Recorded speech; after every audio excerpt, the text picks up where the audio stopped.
சுமப்பதினால் இதயமும் கருவறைதான். மனதால் நானும் அன்னையே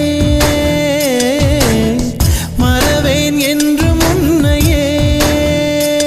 நான் பாலைவனத்தில் விதை போல், நீ பருவம் தந்த மழை போல், என் காதல் செடியில் பூவும் பூத்ததே.